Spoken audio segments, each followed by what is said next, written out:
Look, I'm not here to scare you, but if you're the kind of person who thinks, I'll buy that gear later when I really need it, you might already be too late. Because right now, across the US, survival gear is quietly getting banned. No big announcement, no viral headlines, just quiet legislation, and suddenly, the gear you thought you'd grab in a pinch, gone. Off the shelves. Illegal to own or carry. As of 2024, states like California, New York, Massachusetts, New Jersey, and Hawaii have active bans or tight restrictions on critical survival items. Things like pepper spray, body armor, stun guns, switchblades, and even certain water purification chemicals. All the stuff that actually matters when the grid goes down or law enforcement pulls back. These aren't rumors. These are real, signed laws that shut you out after it's too late. So if you want to be ahead of the curve, not standing in line when the shelves are empty, this is the list you need to see. Because every item we cover today is banned in at least one state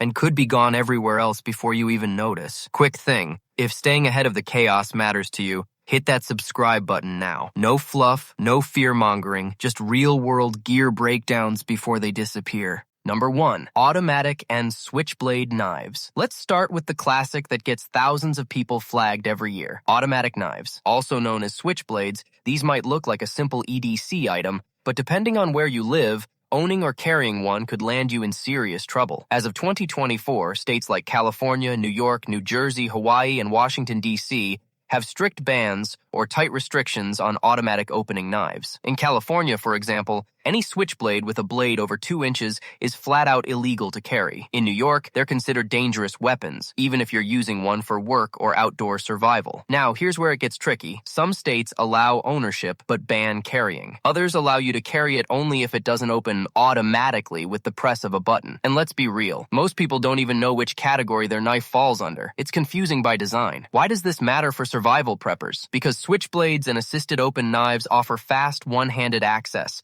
which is crucial when you're injured, using gear, or holding a light. They're compact, efficient, and reliable. That's exactly why they're restricted in high-crime urban areas. And let's not forget the timing. These bans expand quietly. No headlines, no warnings. One day it's on Amazon, the next it's not available in your area. That's not a coincidence. It's regulation catching up. So if a legal, compact, and fast-access knife is part of your survival gear, now's the time to double-check your state's laws. And grab a compliant version while you still can. Don't wait for the listing to vanish or your gear to become contraband, because once they're gone, they're not coming back. Number 2. Stun guns and tasers. You'd think having a non-lethal self-defense option like a stun gun or taser would be encouraged, but in several U.S. states, just owning one can put you on the wrong side of the law. As of 2024, stun guns and tasers are banned statewide in Rhode Island and Hawaii. That's right, fully illegal. In New York, Massachusetts, and Illinois, they're technically legal, but come with heavy strings attached. Registration, background checks, or carry restrictions. You can't even ship them into certain cities, and in many places,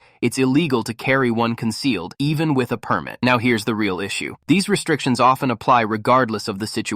You might be a single woman walking home at night. You might be prepping for grid-down security. Doesn't matter. If it's banned, it's banned. The irony? These devices were designed for exactly the kind of emergency we prepare for. Civil unrest, home invasions, or personal defense when help isn't coming. And unlike firearms, stun guns are legal in most of the country. But that legality is fading fast as local governments push tighter control over civilian force devices. And let's be honest, when society feels unstable, these are one of the first items to get bought out. And once demand spikes, retailers pull back. Suddenly, the model you wanted is either back-ordered or no longer ships to your state. We've seen this happen with every wave of legislation. Your move? If you live in a state where it's still legal, grab a compliant model now. Make sure it meets voltage and design specs and store it responsibly. You don't need to carry it daily, but you'll want it when things go south. Because once the shelves empty and the laws shift, there's no going back. Number 3. Pepper spray. Size and formula restrictions. Pepper spray is one of the most popular and legal self-defense tools in the U.S. But here's what most people don't know. In many states, the version you're carrying could already be illegal. That's because the laws around pepper spray aren't just about whether you can own it. It's about how big the canister is, what's in the formula, and how it's sold. For example, California limits civilian pepper spray to 2.5 ounces. In New York and Massachusetts, you can't buy it online at all. It has to be purchased in-state state from a licensed pharmacy or firearm dealer. Wisconsin goes even stricter, requiring sprays to use pure oleoresin capsicum, OC only. No tear gas, no UV dyes, and no chemical mixes allowed. In other words, that big 6-Oz-8 canister or tactical spray loaded with dye or CS gas that you found online might be legal in Texas, but banned the second you step into another state. And here's the kicker. These restrictions aren't just about carrying. They apply to possession, too. Meaning if you've got the wrong size or formula in your bug-out bag and cross state lines, you could be breaking the law without even realizing it. Why should preppers care? Because when things get chaotic, riots, blackouts, or social breakdowns, you're not going to be walking around with a rifle slung over your shoulder. You're going to want something low profile, quick, and legal. That's why pepper spray is so valuable, until the legal version is the one you didn't buy. And when that moment hits, trust me,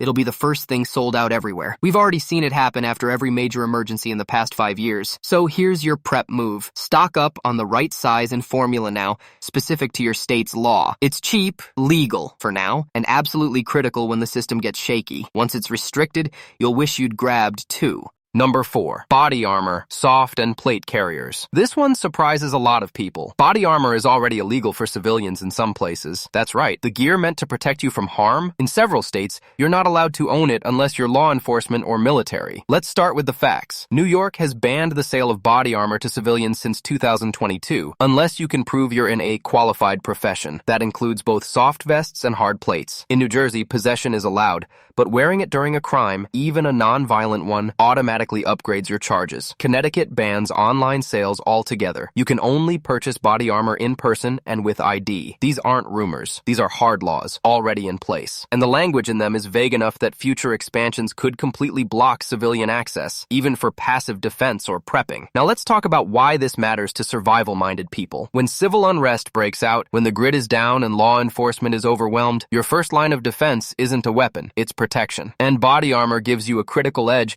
if you ever have to move through uncertain areas, defend your home, or bug out through unstable territory. But here's what's happening behind the scenes. Anti-gun lawmakers have started targeting not just weapons, but anything that gives civilians tactical advantage. Body armor is lumped in quietly, and every time there's a high-profile incident, even if no armor is used, calls to ban it get louder. Here's the kicker. When this stuff gets banned, it vanishes fast. Websites pull listings, local shops stop selling, and secondhand options dry up. So if you're in a state where it's still legal, the smart move is simple. Get it now. Because once your state follows New York's lead, your only protection might be wishful thinking. Number 5. Collapsible batons. On paper, a collapsible baton sounds like the perfect non-lethal self-defense tool. Small, portable, no ammo required. But in several U.S. states, simply owning one, let alone carrying it, can get you charged with carrying a dangerous weapon. Let's break it down. As of 2024, California, Massachusetts, New York, and Washington, D.C. classify collapsible batons as prohibited weapons. In those areas, it doesn't matter if you're carrying it for self-defense, emergency prep, or just keeping it in a glove box. You could be looking at misdemeanor or felony charges, depending on the situation. Other states like Illinois and New Jersey don't outright ban them, but the language in their statutes is vague, leaving law enforcement with wide discretion. That means you might technically own one, but using or carrying it could still trigger legal issues depending on who stops you and how it's interpreted. That's a problem for preppers. Collapsible batons are compact, concealable,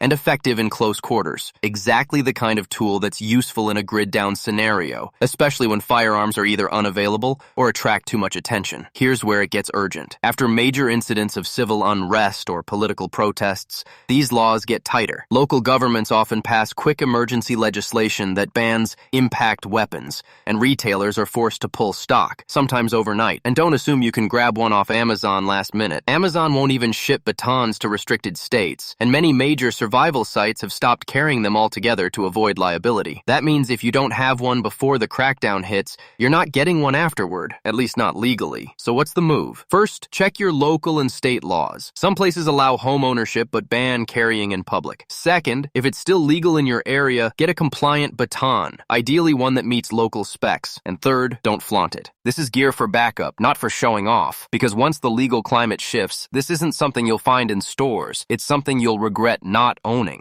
Number 6. High-capacity magazines. This one's a big one, literally. High-capacity magazines, often defined as any magazine holding more than 10 rounds, are under fire across the country, and in many states, they're already banned outright or severely restricted. As of 2024, at least 10 states plus Washington, D.C. have high-cap mag bans on the books. That includes California, New York, New Jersey, Connecticut, Maryland, Massachusetts, Colorado, Vermont, Washington, and Hawaii. Some states allow grandfathered mags if you owned them before the law passed. Others, like New York, don't care when you get it. If you're caught with one, it's a charge. Let's be clear, these aren't illegal just to carry. In many cases, it's illegal to buy, sell, import, or even possess them. That means no gun shows, no online orders, no private sales. You either had it before the law or you're out of luck. And here's what makes this especially important for preppers. When law enforcement is overwhelmed, or when you're trying to defend your home or bug-out route, magazine capacity gives you time. Time to react, time to escape, time to survive. The difference between 10 rounds and 17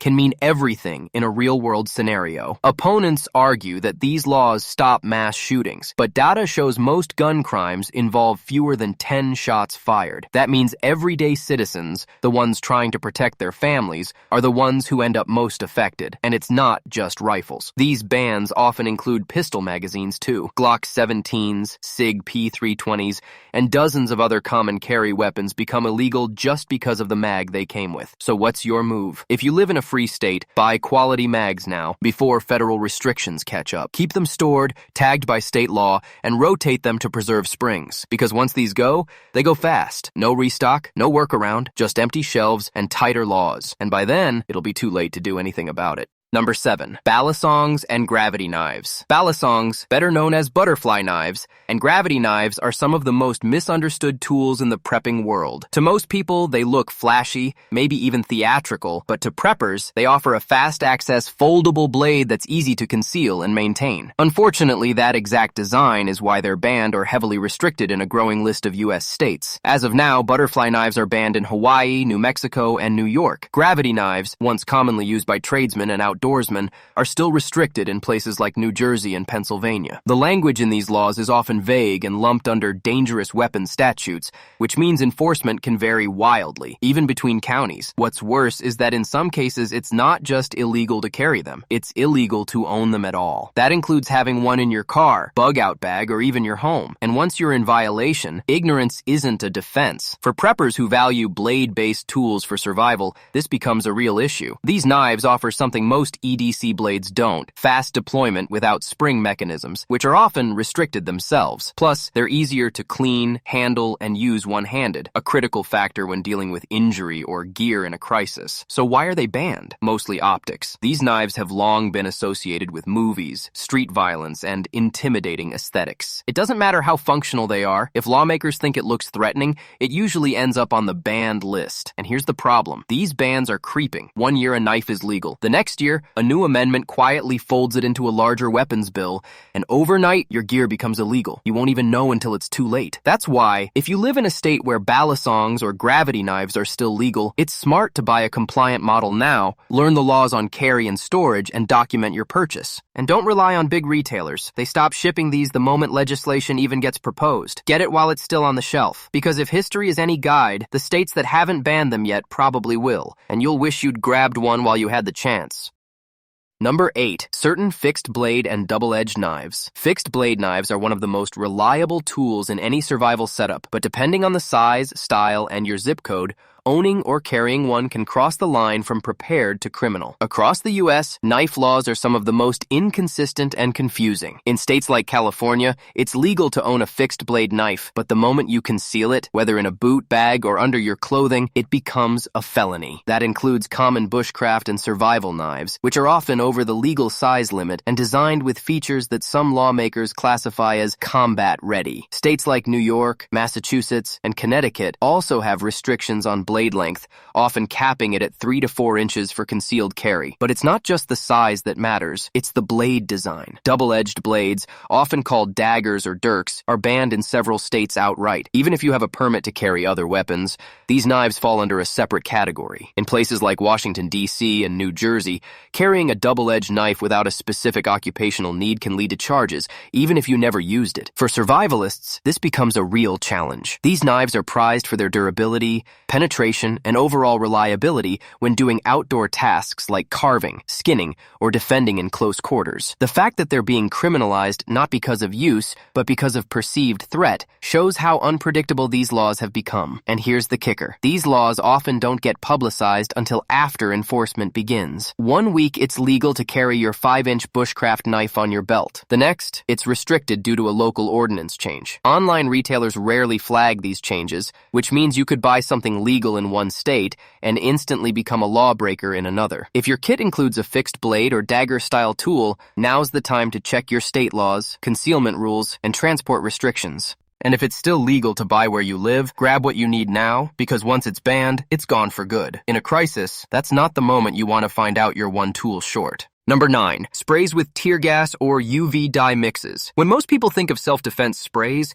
they assume all types are legal as long as they're not lethal. But what they don't realize is that certain pepper sprays, specifically those blended with tear gas or UV dye, are actually banned or tightly regulated in several states. In places like Wisconsin, the law only permits pepper sprays made from pure oleoresin capsicum, OC. That means if your spray includes tear gas or a chemical tracer like UV dye, it's considered illegal, even if it's sold on major websites. New York and Massachusetts also have strict rules. While you can own pepper spray in those states, it must be purchased in-state from a licensed dealer and often can't include additional agents like dyes or gases. In fact, many of the tactical or military-style sprays people pick up online for self-defense are technically not compliant in these areas. That becomes a serious issue for preppers because these enhanced formulas are often chosen specifically for their visibility, marking ability, or crowd control effect, tools that could make a major difference in a collapse or bug-out scenario. But here's the catch. Most people don't read the ingredients. They just see maximum strength and click buy. What they don't realize is that those extra additives are exactly what trigger legal restrictions and can get you fined or worse, charged if you're caught with them in a banned state. Retailers rarely filter these listings by location, so the burden is on you. The takeaway? If you're building out your emergency kit and want to include a defensive spray, make sure it's pure OC and the canister size matches your state's legal limit. Otherwise, you could be stuck with something you can't legally use, or worse, something that's taken from you when you need it most. And once bans expand further, the compliant models could be the next ones to vanish. Number 10. Water purification chemicals, iodine and chlorine tablets. Clean water is one of the most critical survival needs, yet most people have no idea that some of the most effective water purification chemicals, like iodine tablets and chlorine-based solutions, are already regulated or restricted in certain U.S. states. It sounds insane, but it's true. In states like California and Massachusetts, iodine tablets used for water purification fall under broader chemical regulations. That means they can't be sold over a certain quantity without a license or permit. Some retailers have even stopped shipping them to these areas to avoid legal gray zones. Chlorine-based purifiers like calcium hypochlorite or pool shock, commonly used by experienced preppers, are also flagged under hazardous material rules. While they're legal to own in most places, transporting or storing them in larger amounts can trigger hazmat compliance issues. And let's not forget that anything labeled as a chemical disinfectant is now under extra scrutiny thanks to evolving EPA and state environmental policies. This isn't about banning survival tools directly, it's about tightening the legal definition of what can be sold, shipped, or carried without special clearance. And as always, these laws don't get wide coverage. They get tucked into environmental safety or chemical control legislation. Then suddenly, what you used to grab off Amazon becomes unavailable or restricted. That's a problem when you realize how important these items are in a grid-down or natural disaster situation. Boiling water isn't always possible. Mechanical filters can clog or break. Tablets tablets and chemical drops, lightweight, long-lasting, and incredibly effective against bacteria, viruses, and parasites. That's why seasoned preppers always keep a stash, and that's exactly why states are now starting to gatekeep their distribution. Your move? If your state still allows over-the-counter sales of water purification tablets or shock, get them now, while you still can. Store them properly, and keep backups in your bug-out gear and home kit, because if disaster hits and you're stuck without clean water, it won't matter how much food or ammo you've stocked. Water is the first link in the survival chain, and you don't want to be missing it when the tap runs dry. So here's the deal. While most people are busy stocking up on food and ammo, these are the tools that are quietly being taken away, not because they're dangerous in your hands, but because the system doesn't want you self-reliant. And if you wait until the shelves are empty or the laws change again, you won't just be unprepared. You'll be locked out completely. This isn't fear-mongering. It's pattern recognition. We've seen it before. Every crisis, every breakdown, every spike in panic buying, the same items vanish first, and then they get regulated right after. But here's the thing. You're not like most people. You're still watching. You're paying attention. And that means you're already ahead of 90% of the crowd. So if you want more breakdowns like this, real gear, real laws, no fluff, hit that subscribe button right now. Because I'm not here to sell you hype. I'm here to show you exactly what's happening before it hits the mainstream. And trust me, when the lights go out and the systems fail, it won't be the loudest guy who survives. It'll be the most prepared one. Let's make sure that's you.